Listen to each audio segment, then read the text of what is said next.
یہ 1953 کی بات ہے۔ امریکی پروفیسر چارلس ہیمپگوڈ کا ایک آرٹیکل شائع ہوا جس میں انہوں نے دعویٰ کیا کہ انسانوں کے نمودار ہونے سے پہلے زمین پر ایک ترقی یافتہ تہذیب موجود تھی۔ سیارہ زمین کی عمر صرف 4.5 ارب سال ہے، جبکہ زمین پر انسان فقط 3 لاکھ سال پہلے نمودار ہوا۔ کیا یہ سوچنا ممکن ہے کہ اتنی وسیع مدت تک زمین پر انسانوں کے علاوہ اور کوئی مخلوق موجود نہیں تھی؟ آج کی ویڈیو میں ہم ان سائنسی ثبوتوں کا جائزہ لیں گے جو انسانیت کے عروج سے لاکھوں سال قبل زمین پر ایک ترقی یافتہ تہذیب کے ہونے کا ثبوت دیتے ہیں۔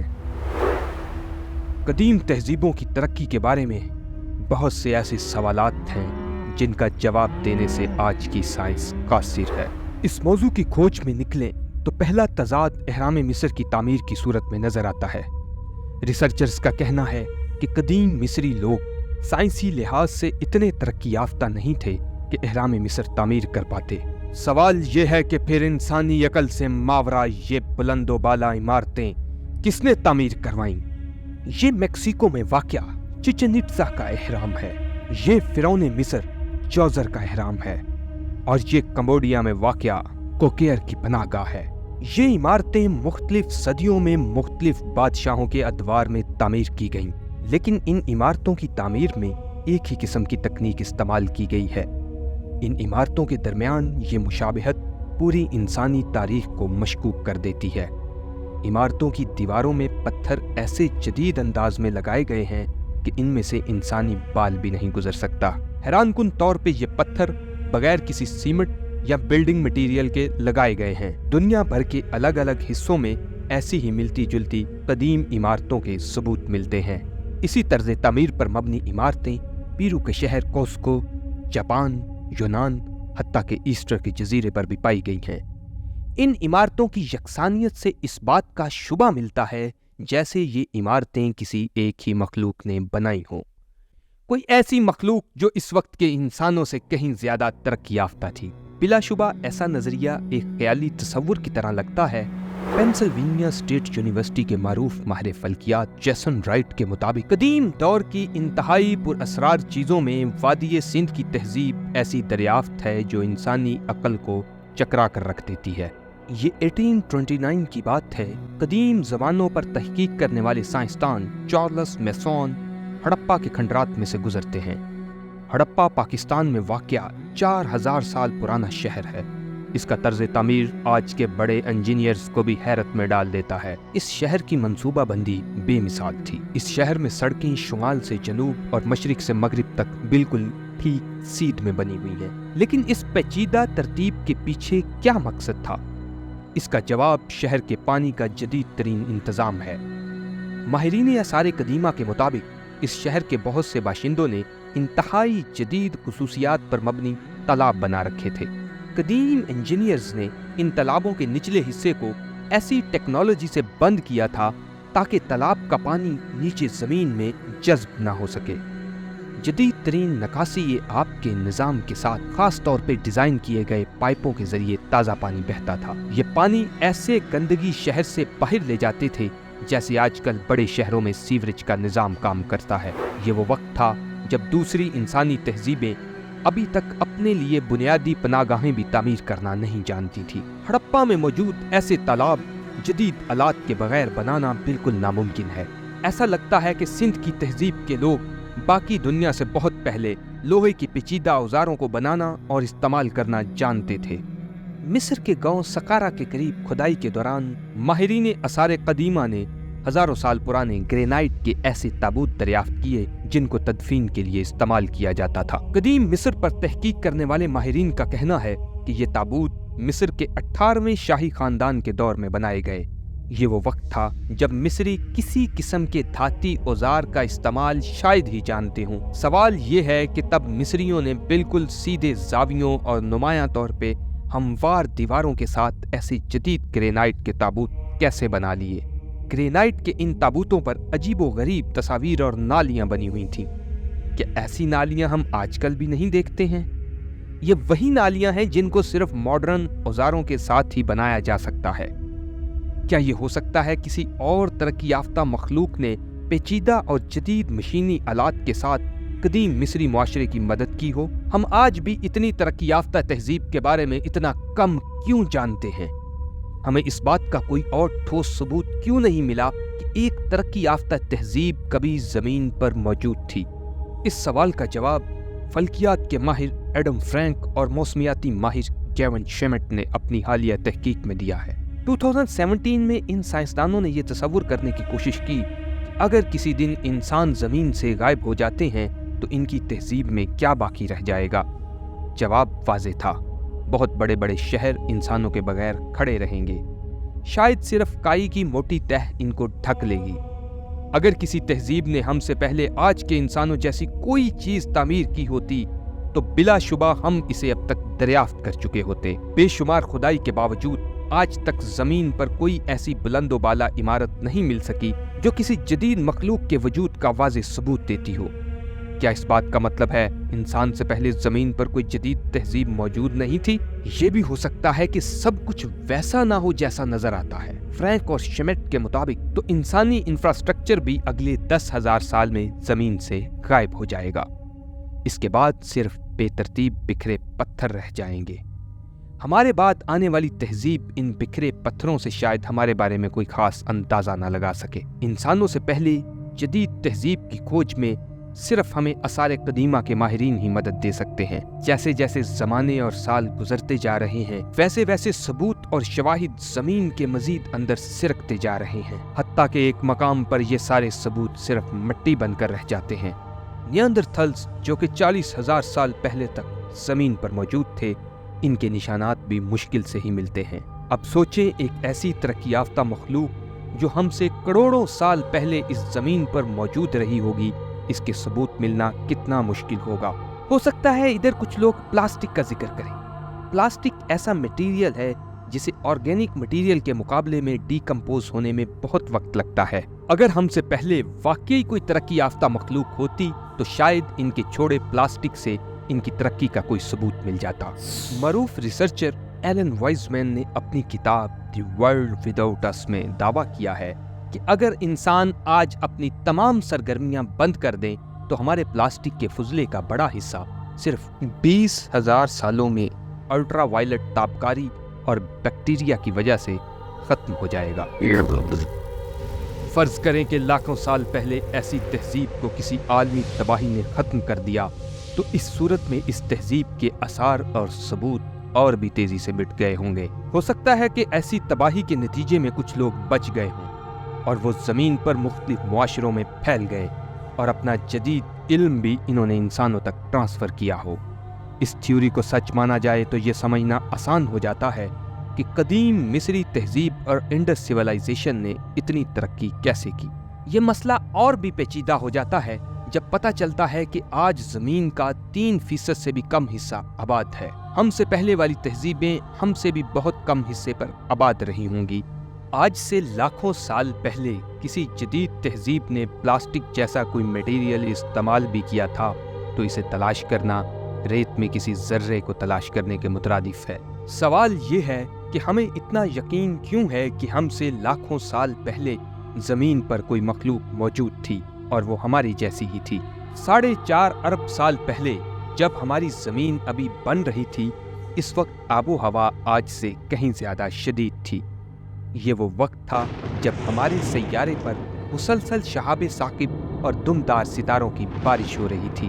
اس وقت زمین کا ماحول بنیادی طور پر پانی کے بخارات، کاربن ڈائی آکسائڈ، امونیا اور میتھین پر مشتمل تھا۔ آج زمین پر جتنی بھی مخلوق آباد ہے، ان میں سے کوئی بھی اس قابل نہیں ہے جو اس شدید موسم میں زندہ رہ پاتی۔ ہو سکتا ہے یہ ماحول ایک بہت ہی مختلف قسم کی مخلوق کے لیے نہایت ہی سازگار ہو۔ واشنگٹن ڈی سی میں ناسا سائنس مشن کے سربراہ میکس برنسٹین کا خیال ہے کہ ایسی شدید آب و ہوا میں اگر کوئی تہذیب وجود بھی رکھتی تھی تو وہ کسی حساس کرسٹل کی مانند نظر آتی ہوگی۔ عین ممکن ہے کہ یہ مخلوق ریپروڈکشن اور میٹابولزم کا بھی ویسا سسٹم نہ رکھتی ہو جیسا کہ آج کل جانوروں کا ہوتا ہے۔ ہمارے نزدیک زندگی کا کم سے کم معیار یہ ہے کہ کوئی مخلوق انرجی کا استعمال کرتے ہوئے وراثتی خصوصیات نسل در نسل منتقل کر سکتی ہو۔ ضروری نہیں کہ کوئی مخلوق یہ کام ویسے ہی کرتی ہو جیسے آج کل کے زندہ جاندار کرتے ہیں۔ عین ممکن ہے کہ اربوں سال پہلے ہماری زمین پر موجود مخلوق ڈی این اے مالیکیولز کی مدد کے بغیر ایک پورا معاشرہ تیار کر سکتی ہو۔ جب ایک کرسٹل بڑھتا ہے، نئے ایٹمز کی تہ بتہ ایک مخصوص ترتیب اس کی سطح پر قائم رہتی ہے۔ اگر ایک چھوٹی سی کرسٹل شیٹ ٹوٹ جائے تو یہ اس کے لیے ایسے ہی ہے جیسے ان کے ہاں ننھے بچے کی پیدائش ہوئی ہے۔ اگر پرانی تہذیب اسی طرح کی تھی تو آج ایسی تہذیب کے نشان ملنا ناممکنات میں سے ہے۔ کیا ہمیں تلاش کرنا بالکل بند کر دینا چاہیے؟ کیا انسانوں کے پاس اب بھی اربوں سال پہلے موجود کسی ترقی یافتہ تہذیب کے نشان تلاش کرنا ممکن ہے؟ ایڈم فرینک اور کیون شمٹ کا خیال ہے کہ ہمیں اب بھی تلاش کرنے پر کچھ نہ کچھ مل سکتا ہے۔ جی ہاں، جسم فنا ہو سکتے ہیں، لیکن اگر کوئی ترقی یافتہ مخلوق موجود تھی تو ان کے ترقی یافتہ سٹرکچرز کے اثرات لازمی طور پر ہمارے سیارے پر موجود ہوں گے۔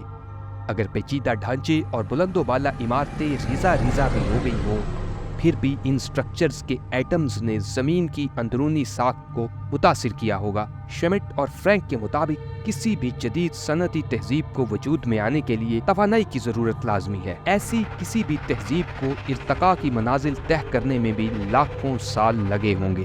اس کا مطلب یہ ہے کہ کوئی بھی قدیم صنعتی معاشرہ اپنے ارتقاء کے ابتدائی دنوں میں آج کے انسانوں کی طرح بڑے پیمانے پر حیاتیاتی ایندھن پر انحصار کرتا ہوگا۔ ترقی کے اگلے مرحلے میں اس مخلوق نے سولر پینل یا پھر پانی سے بجلی پیدا کرنے کے میکانزم بنائے ہوں گے۔ وقت کے ساتھ بڑھتی توانائی کی ضرورت کو پورا کرنے کے لیے اس مخلوق کو تیل، کوئلہ یا لکڑی کی بڑی مقدار کی ضرورت پیش آئی ہوگی۔ اسی طرح کا توانائی سے بھرپور صنعتی عمل اور خاص طور پر ایسی انڈسٹری کی باقیات بلا شبہ آج بھی ہمارے سیارے کی گہرائیوں میں کہیں دفن ہوگی۔ سادہ الفاظ میں ہمیں اربوں سال پہلے قائم کردہ جدید فیکٹریوں کے کھنڈرات کی تلاش نہیں کرنی چاہیے، بلکہ فیکٹریوں کی موجودگی کی وجہ سے ہمارے سیارے پر جو اثرات پڑے ان کی کھوج کرنی چاہیے۔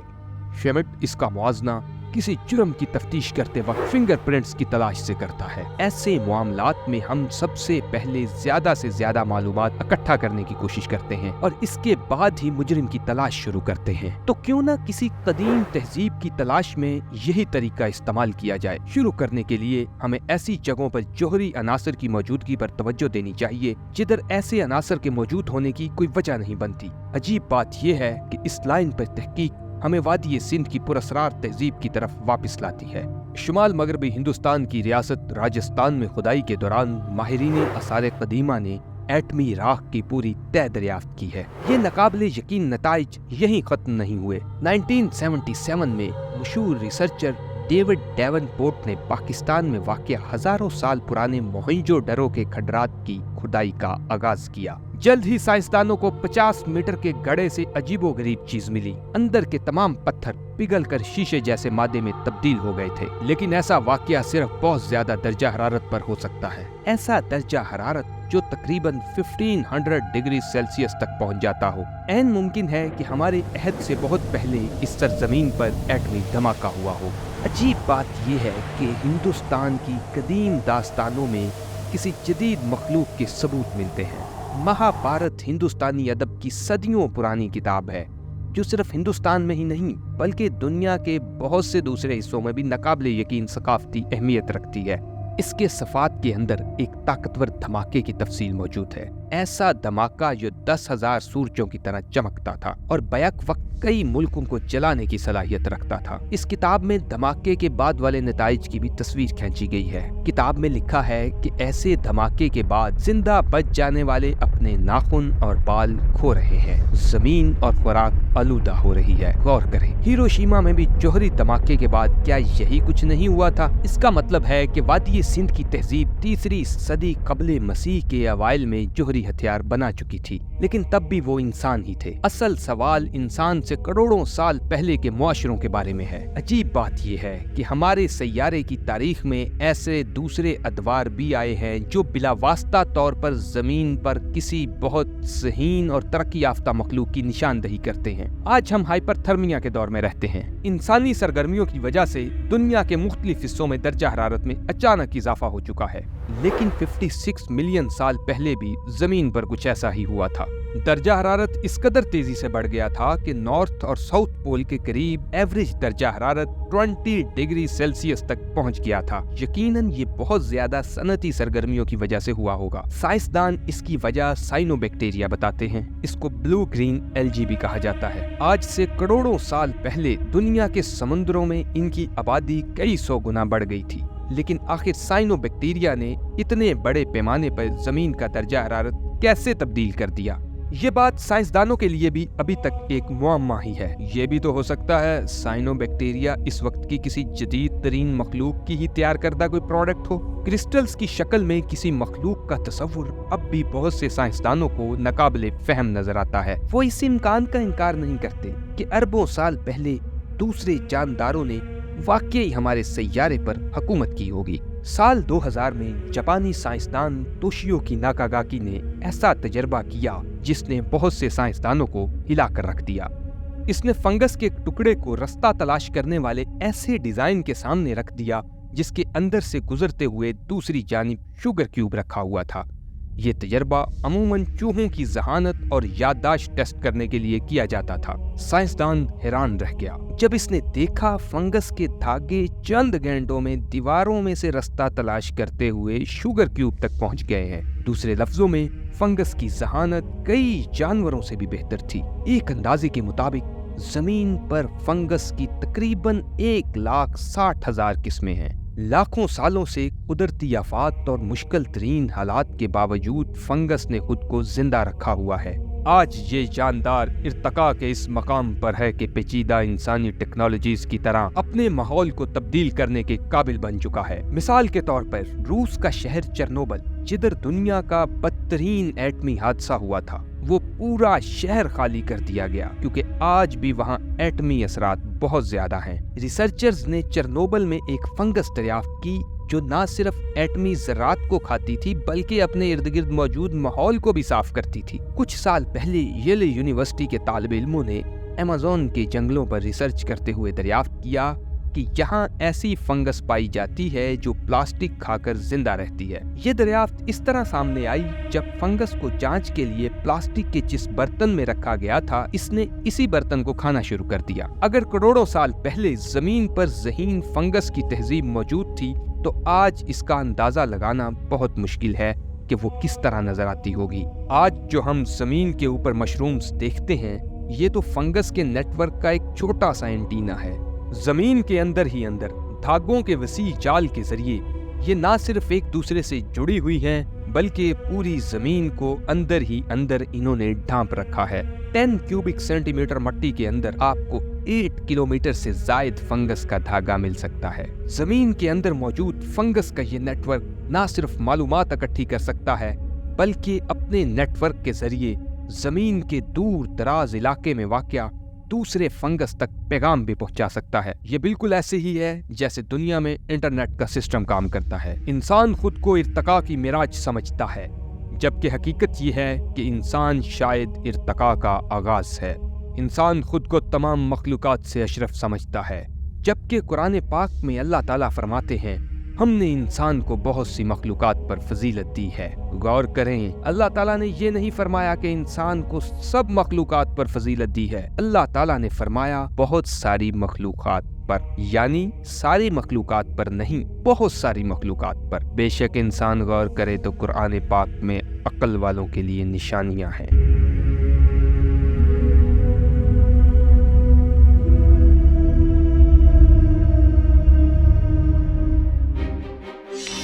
اگر آپ مزید ایسی ویڈیوز دیکھنا چاہتے ہیں تو راز ٹی وی کو سبسکرائب کریں اور بیل آئیکن پہ کلک کریں تاکہ آپ کو ہر نئی آنے والی ویڈیو ملتی رہے۔